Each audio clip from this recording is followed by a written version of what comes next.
ika-4 ng Mayo taong kasalukuyan.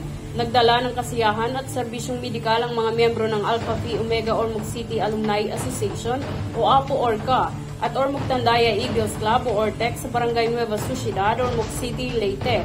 Ang aktibidad na ito ay pinangunahan ni Mrs. Karina Camfran, President ng Alpha Phi Omega Alumni Association, at ni Mr. Romel Garces, President ng Ormoc Tandaya Eagles Club o ORTEC.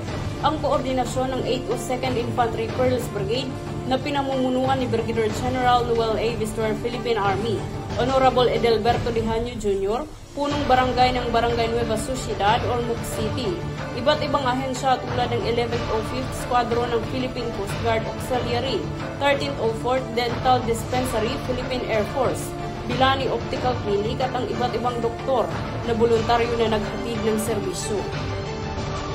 Kasama rin sa aktibidad ang mga hinalal na opisyal ng Ormoc City na sina Honorable Ray F. Evangelista at Honorable Lalaine A. Marcos. Ang mga residente mula sa Barangay Malilinaw, Mabato, Leondoni, Nueva Sociedad at Liluan ay napaglingkuran ng libreng serbisyo tulad ng medical check-up, dental check-up, eye check-up, circumcision at libreng gupit.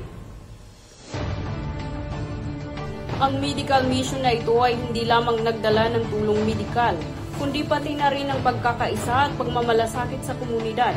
Ito ay nagbibigay diin sa kahalagahan ng pagtutulungan upang mapalakas ang kalusugan at kabutihan ng bawat isa. Good morning. First of all, thank you sa pagkatag opportunity nga ma-present natin sa public. So this is a medical mission in partners with Alpha Phi Omega Ormoc City Alumni and Tandaya Eagles Club. So I think this is the biggest so far sa Ormoc, not only in Barangay Nueva, out of 85 barangays. So Nueva gid ang napili nato. So Nueva because we were one of the participants na joined sa beautification 2 years ago and we garnered third place na nakakuha tayo ng 150,000. So that's why nakakuha tayo ng budget para atong ipinance aning mission. Although dagan ta nga sponsors but I think we cannot rely on the sponsors alone. So today, ang atong part sa event is we have the tulit, roughly mga 150 to 200 kids, and even kung adults kung naamang gani. Tapos dental, the same 150 and above.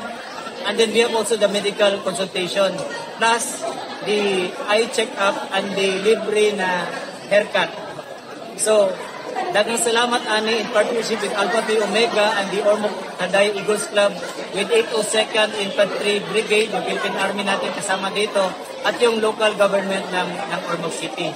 So, I always message for everyone, lalo sa mga clubs, individual na sana meron silang malasakit sa paligiran, lalo na sa mga tao sa komunidad, na sana i-replicate nila to. Not only medical mission, but maybe a very simple act of kindness is already enough. So I think that's all, and thank you and God bless you. Good noon. My name is Brad Jerry Arbis. I am the current chairman of the International Council of Alpha Phi Omega and also the chairman of the International Relations Committee of Alpha Phi Omega Philippines. I'm actually very glad that I'm able to visit this particular medical mission since I am number one also from Ormoc. My chapter is also based in Ormoc City, and the president of Ormoc City Alumni Association is a very close friend of mine, Sis Karina. This particular project is I think very successful. You can see the community is rallying behind the effort. You can see the barangay officers, the people behind this, members of Alpha Phi Omega Eagles, especially the Philippine Army and other government agencies who are currently helping this particular medical mission. And based on initial result, as we observed, it's already a very huge success. And I would like to encourage that this be continued in other areas as well. It is actually very easy if everybody will chip in and do the effort of serving our communities. That is what Alpha Phi Omega is all about. Our organization is based on the scouting movement, and we render service throughout the entire county. Ko si Ka Perlis Hondolero para sa Kampanaryo, Impormasyon at Balita.